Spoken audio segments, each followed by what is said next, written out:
Are consumers ready for mobile wallets? What shoppers know about biotech foods, and what's up with all these unhealthy food holidays? For June 29th, 2011, this is Food News Today. Good morning. Immediately following Food News Today, we will continue with a live discussion in our chat room below. I hope you'll join us. Food News Today is sponsored by ConAgra Foods, who shares with me the desire to provide the most current, interesting, and unbiased food news.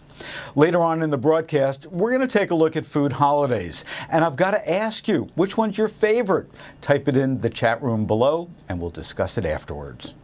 Food prices have really increased this week. On the Supermarket Guru Facebook page, in response to a question about coffee prices, Marianne Kramer said, and I quote, "I love Dunkin' Donuts coffee, but they seem to raise their price every other month. I no longer will buy their coffee." Now, the price of corn, coffee, beef are continuing to increase, and Marianne's not alone with her complaints. And in fact, this past Monday, I went to Fox Business News and chatted with Neil Cavuto about just what's going on. Chipotle, that very successful chain, announced price increases, 50 cents per item. Also, price of wheat going up significantly. Price of beef last week alone went up 4%. The bottom line is this is going to continue. The question is how retailers, manufacturers, and consumers will actually respond. In Extreme Retail today, we're going to take a look into the wallets of shoppers and imagine just how those leather status symbols, the ones that are covered with all those logos, are about to be replaced by cell phones.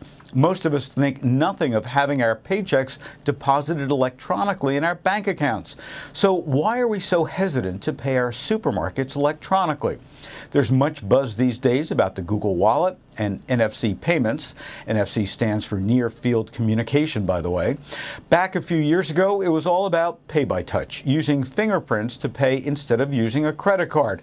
Now that effort failed, and I wanted to find out if the latest payment technologies have a better chance for success, and if Americans are adopting and adapting to the technology.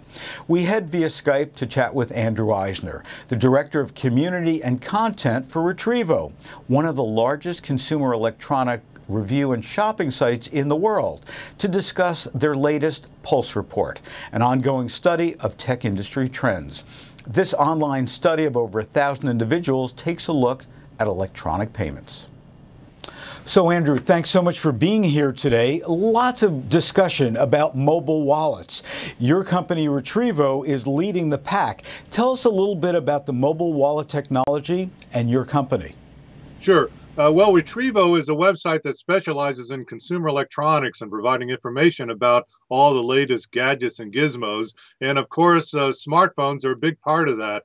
And mobile wallets are most likely going to find a home in smartphones. And the mobile wallet technology is actually based on technology called Near Field Communication, or NFC. And what that means is there's a little chip that goes inside either a smartphone or some other device, and that talks to a reader. And the reader could be something like one of those credit card readers that you see in a lot of stores. And once you get the devices close together, that is within 4 centimeters, so they have to be very close together, you can start exchanging data. And the most common exchange of data will, of course, be payment transactions, but there's a whole host of other things you can do with mobile wallets and near-field communication.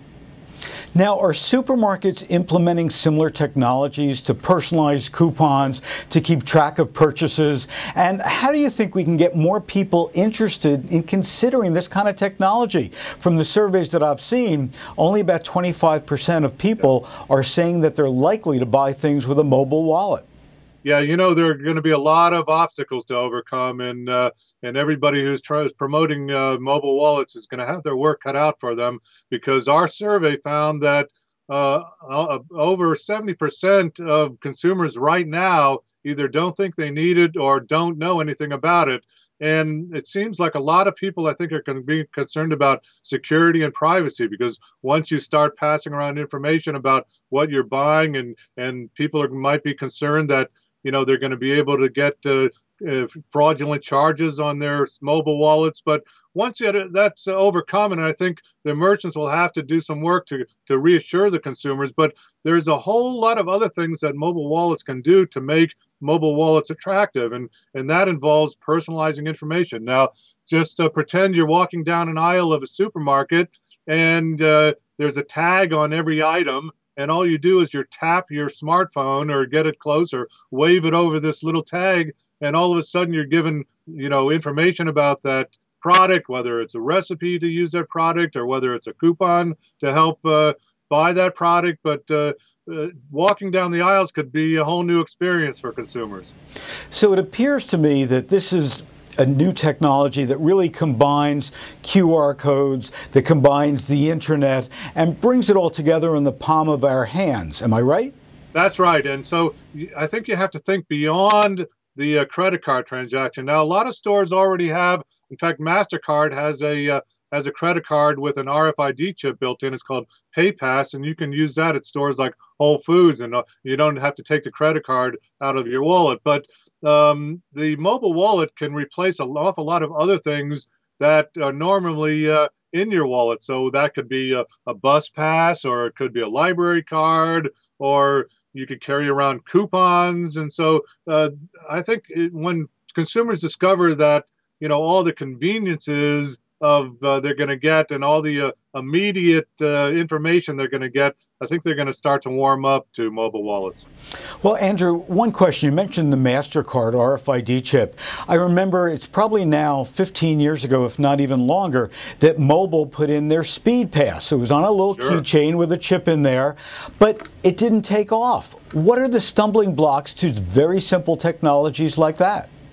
Well, there was also the smart card. There have been many attempts to do this, and there's no guarantee that mobile wallets are going to succeed. But the fact is that they didn't have smartphones back in those days, and I think the fact that you're going to be able to have apps that will work in conjunction with all these near-field communication devices. So you'll be able to pull out your smartphone and choose which mobile wallet you want. So you might have a mobile wallet from Google or Amazon or, some retailers, and those apps will work, provide other features, and there'll be an added layer of security that smartphones provide. So I think the fact that you're carrying around a little computer now is going to help, with making it much easier to use all these mobile wallet devices.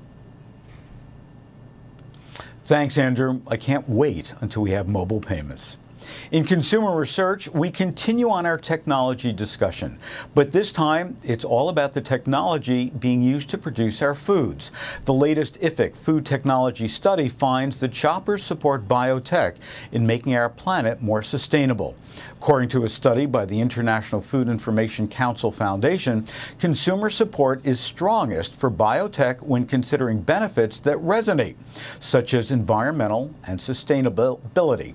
The study shows that awareness of food biotechnology remains relatively stable compared to previous years, and it is not top of mind concern for consumers.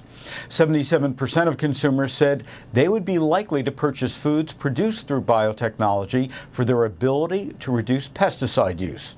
80% would purchase bread, crackers, cookies, cereal, or pasta products containing wheat grown using plant biotechnology if they were produced sustainably to feed more people using fewer resources.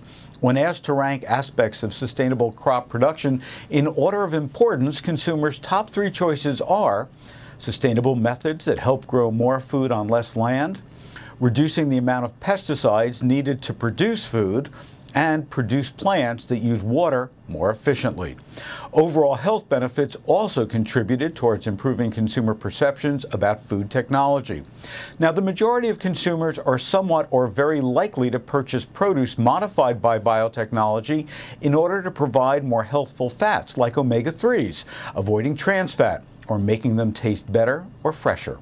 The study found that the explanation of the technological benefits contributes to positive consumer awareness on the subject. And I have to ask, all about food festivals. Are they sending the right message? In Consumer Trends today, we take a look at what has become a PR bonanza, a special day, an event for a special food with the hope of getting on national television and on the front page of newspapers.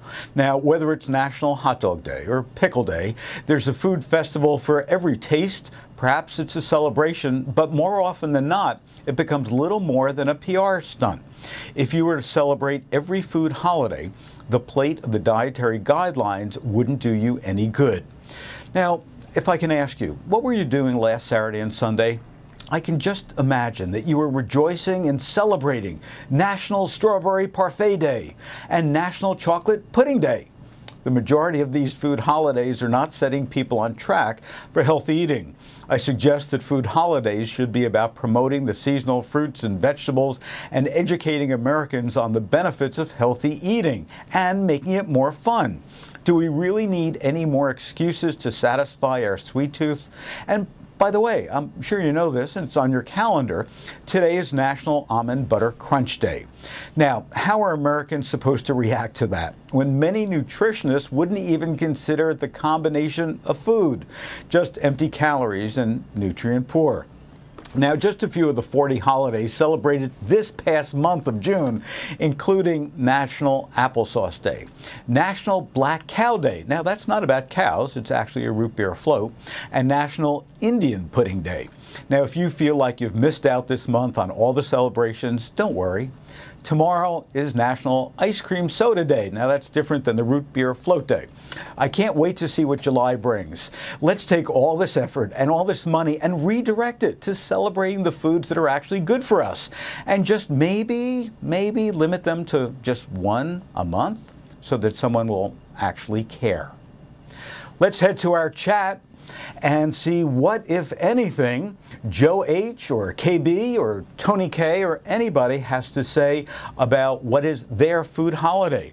What's your favorite food holiday? In fact, feel free to email me, those folks that are not watching us live. I'd love to know what your favorite food holiday is. So just send me an email, phil@supermarketguru.com, and tell me in the subject line what's your favorite food holiday.